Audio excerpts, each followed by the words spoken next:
Dear student, welcome to in my YouTube channel KV physics 11। आज हम इस video में एक इम्पॉर्टेंट टॉपिक डिस्कस करेंगे जो कि है एप्लीकेशन ऑफ डिफरेंशिएशन। और इस एप्लीकेशन में हम डिस्कस करेंगे कि किस तरह से किसी फंक्शन की मैक्सिमम और मिनिमम वैल्यू डिसाइड करेंगे यूजिंग द डिफरेंशिएशन। हालांकि हम डिफरेंशिएशन के बारे में डिटेल में इससे पहले वाले वीडियो में डिस्कस कर चुके हैं, जिसमें हमने जो है डिफरेंशिएशन का फिजिक्स में कहाँ पर यूज होता है, कैसे यूज होता है, उससे रिलेटेड फार्मूलाज क्या हैं, वो भी सब कुछ डिस्कस किया है। यदि वो वीडियो नहीं देखा है तो उसको देख लीजिए और फिर हम इस एप्लीकेशन पर आ सकते हैं। तो यहाँ हम आज डिफरेंशिएशन की वन ऑफ द एप्लीकेशन सीखने जा रहे हैं और इसकी हेल्प से हम किसी फंक्शन की मैक्सिमम और मिनिमम वैल्यू पता करना सीखेंगे। तो इसके लिए हमें कुछ स्टेप्स फॉलो करने पड़ते हैं, है ना। वो स्टेप क्या है, आइए देखते हैं। देखिए यहां पर हमारा कोई फंक्शन गिवन है y equal to F X. तो यहां पर x इंडिपेंडेंट वेरिएबल है, y डिपेंडेंट वेरिएबल है, मतलब y की वैल्यू x पर डिपेंडेंट है ना।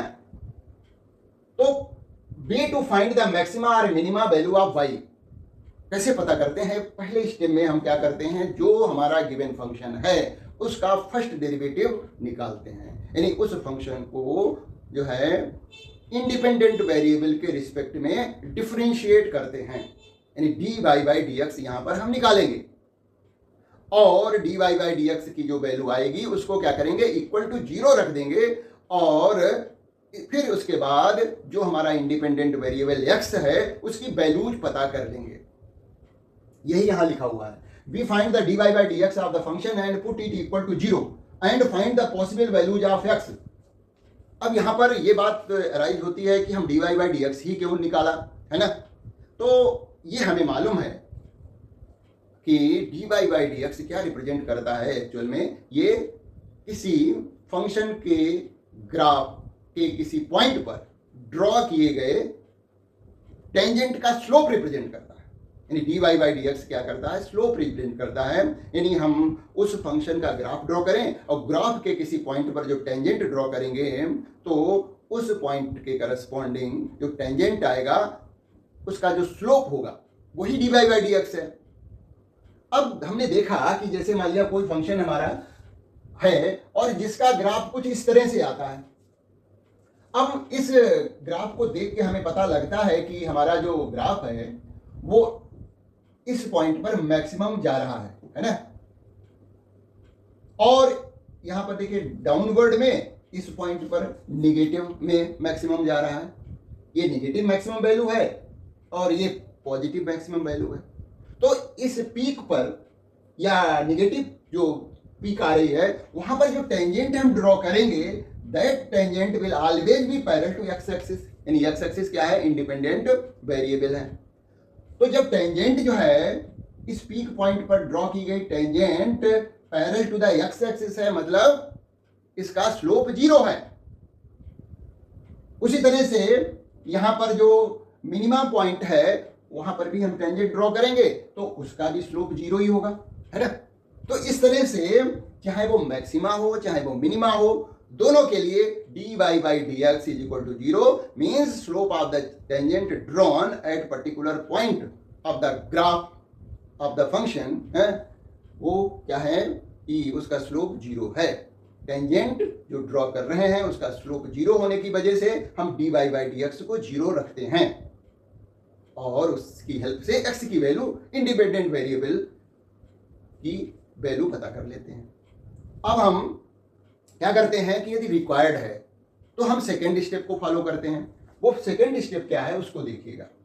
तो अभी हमने क्या किया है, यहां पर फंक्शन का फर्स्ट डेरिवेटिव निकाला, dy बाई डी एक्स निकाला, इक्वल टू 0 रखा और ऐसा करने के बाद हमने x यानी इंडिपेंडेंट वेरिएबल की वैल्यूज पता कर ली।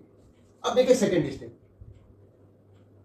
फॉर कंफर्मेशन इफ रिक्वायर्ड, यदि जरूरत पड़ती है तो इस स्टेप को फॉलो करते हैं।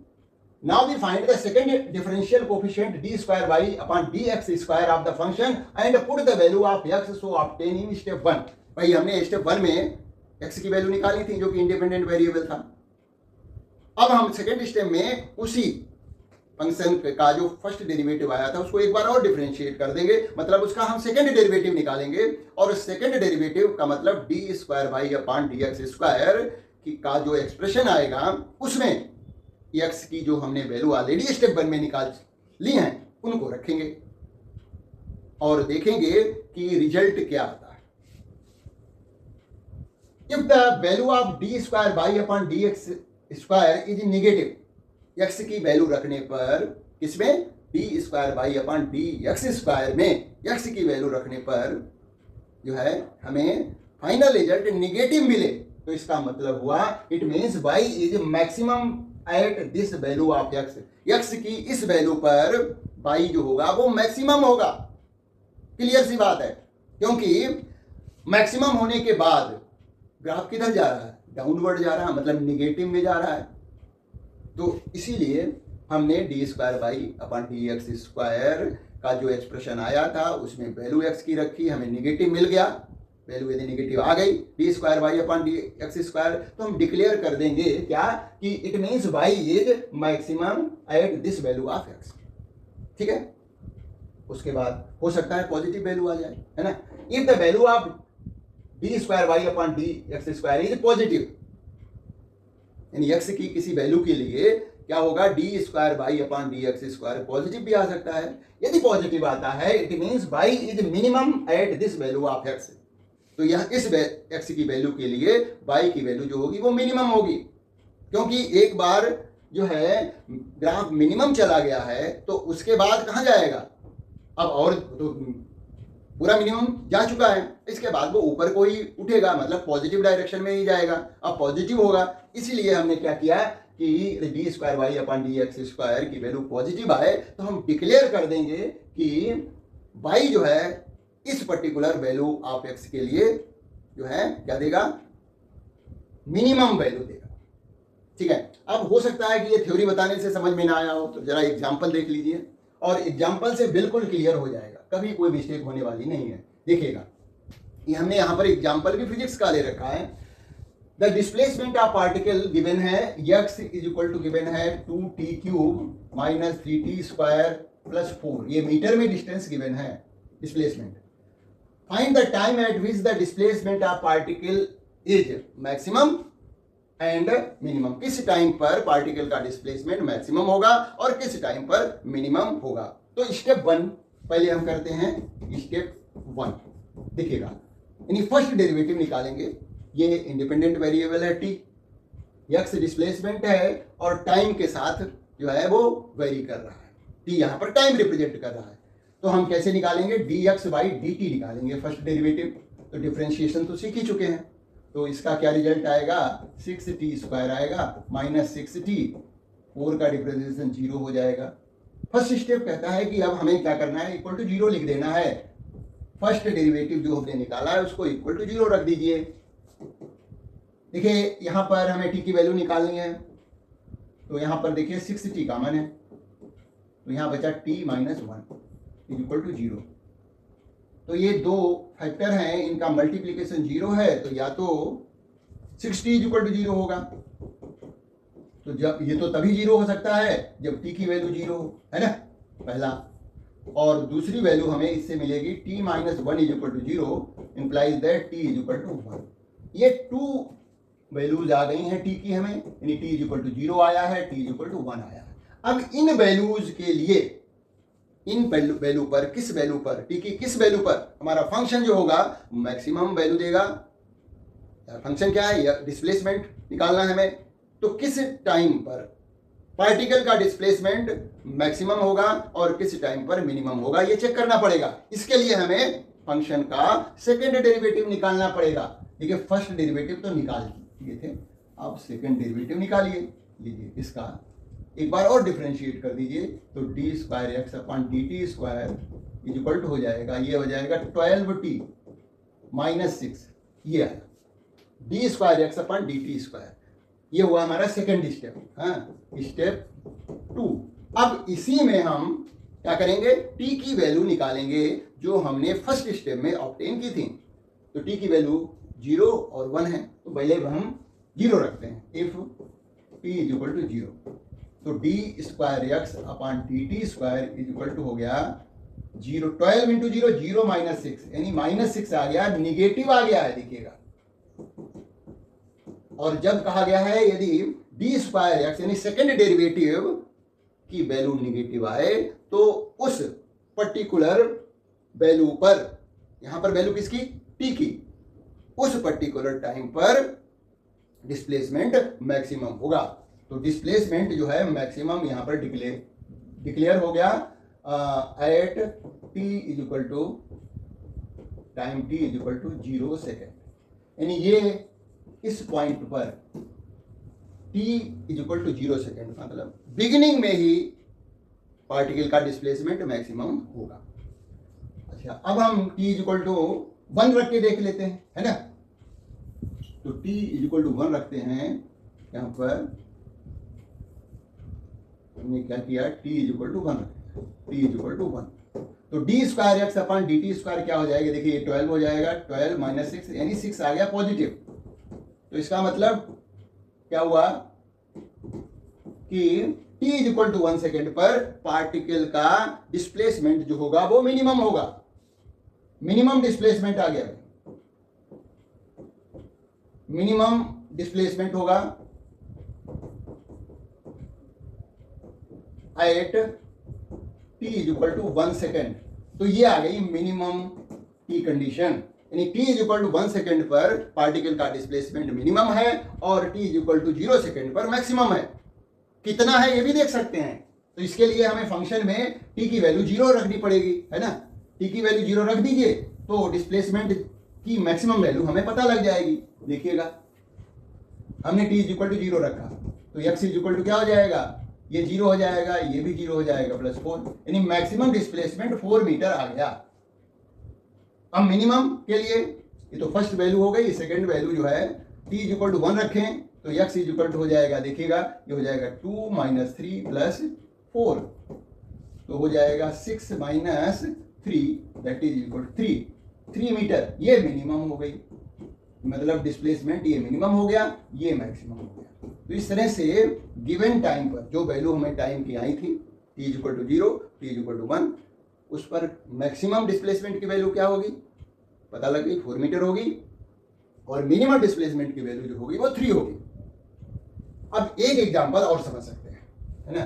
देखिएगा यदि बिल्कुल समझ में आ गया है तो आप इसको वीडियो को पॉज करिए और इसको खुद करिए, आंसर हमने ऑलरेडी लिख रखे हैं और ज्यादा बेटर रहेगा, ठीक है। और देखिए अगर नहीं तो, है ना। तो यहाँ पर क्या है, वही क्वेश्चन है, वैसा ही है, डेटा चेंज है थोड़ा। The displacement of particle given है, यहाँ पर भी x इज इक्वल टू है डिस्प्लेसमेंट, यहाँ पर x is equal to T cube minus 3t square plus 5, ये भी मीटर में दिया हुआ है। Find the time for which the displacement of particle is maximum and minimum. तो फर्स्ट स्टेप करें, पहले हम इसका फर्स्ट डेरिवेटिव निकालें, है ना। स्टेप 1, तो dx बाई dt किया तो आया 3t square minus 6t plus 0। First derivative जो आया उसको इक्वल टू 0 रखेंगे, फर्स्ट स्टेप के अकॉर्डिंग रख दिया जी। तो आया ये, देखिए इसको सॉल्व करें तो 3t कॉमन है तो ये बचेगा t minus 2 is equal to 0। तो यहां पर भी 2 फैक्टर हैं, इनका मल्टीप्लीकेशन 0 है, तो यहां पर या तो if 3t is equal to 0 है तो implies that t is equal to 0 आ जाएगा, और if t minus 2 is equal to 0 है तो t की वैल्यू 2 आ जाएगी। तो इस तरह से हमें यहाँ पर t इज इक्वल टू 0 मिला, t is equal to 2 second मिला, है ना। अब यहाँ पर हमें ये देखना है, कंफर्म करना है कि किस टाइम पर, यानी t is equal to 0 second पर या t is equal to 2 second पर, किस टाइम पर पार्टिकल का डिस्प्लेसमेंट मैक्सिमम मिनिमम होगा। तो इसके लिए हमें क्या करना पड़ता है, स्टेप 2 करना पड़ता है, उसमें हम फंक्शन का सेकंड डेरिवेटिव निकालते हैं ना, स्टेप 2 करते हैं। तो यहाँ पर हमने स्टेप 2 में D square X upon D T square किया, सेकंड डेरिवेटिव निकाला, तो ये क्या हो जाएगा 6t माइनस 6 हो गया, है। और अब हम क्या करते हैं कि जो t की वैल्यू हमने निकाल ली थी उनको इसमें रखते हैं। तो रखिए पहली value if t is equal to 0 है तो D square X upon D T square is equal to क्या हो जाएगा, ये 0 - 6 यानी -6 आया, यानी निगेटिव आया। तो ये भी डिस्प्लेसमेंट पार्टिकल का 0 सेकेंड पर ही मैक्सिमम है। डिस्प्लेसमेंट कब मैक्सिमम है, 0 सेकेंड पर। Displacement is maximum at t is equal to 0 second. ये यहां पर मैक्सिमम की कंडीशन मिल गई है। अब हम t इज इक्वल टू 1 रख करके देखते हैं और पता करते हैं कि क्या उस t is equal to 2 second पर x की वैल्यू यानी डिस्प्लेसमेंट की वैल्यू क्या मिनिमम है, रखते हैं। तो if t is equal to 2 second रखें तो D square X upon D T square is equal to क्या हो गया, 6 × 2 यानी 12 - 6 इज इक्वल टू 6। ये पॉजिटिव हो गया। यदि पॉजिटिव आता है सेकंड डेरिवेटिव की वैल्यू तो फंक्शन की वैल्यू यानी जो हमारा डिपेंडेंट वेरिएबल है वो उसकी वैल्यू कैसी आती है, मिनिमम आती है। तो इसका मतलब ये हुआ डिस्प्लेसमेंट हमारा जो होगा, displacement is minimum at t is equal to 2 second. तो ये आ गई मिनिमम की कंडीशन। तो डिस्प्लेसमेंट मैक्सिमम है तो है कितना, और डिस्प्लेसमेंट मिनिमम है तो है कितना, वो भी निकाल सकते हैं जैसा कि हमने पहले निकाला था। उसके लिए हमें गिवन फंक्शन में t की वैल्यू रख दीजिए। तो मैक्सिमम डिस्प्लेसमेंट अभी पता लगा था कि वो t इज इक्वल टू 0 पे है। तो मैक्सिमम डिस्प्लेसमेंट के लिए हमें t इज इक्वल टू 0 रखना पड़ेगा। t इज इक्वल टू 0 रखा तो x मैक्सिमम आएगा और ये हो जाएगा 0 - 0 + 5 यानी 5 मीटर जो है मैक्सिमम वैल्यू आ जाती है डिस्प्लेसमेंट की। मिनिमम क्या आती है उसको भी देख लेते हैं। Minimum displacement t is equal to 2 second पे आएगा। तो x minimum is equal to हो जाएगा, देखिए t की वैल्यू 2 रखने हैं तो ये हो जाएगा 8 - 12 + 5। तो ये हो गया 13 - 12 इज इक्वल टू 1। 1 मीटर जो है डिस्प्लेसमेंट की मिनिमम वैल्यू आ गई। तो इस तरह से किसी भी गिवन फंक्शन की मैक्सिमम और मिनिमम वैल्यू पता कर लेते हैं। तो मेरी समझ से ये एकदम से क्लियर हो गया होगा कि किस तरह से हम किसी गिवन फंक्शन की का मैक्सिमम और मिनिमम वैल्यू पता करते हैं। तो कुछ प्रैक्टिस कर लीजिए इसी तरह के क्वेश्चन की, और 100% परफेक्शन प्रैक्टिस से ही आता है। तो मिलते हैं एक नए वीडियो में। Dear student, welcome to in my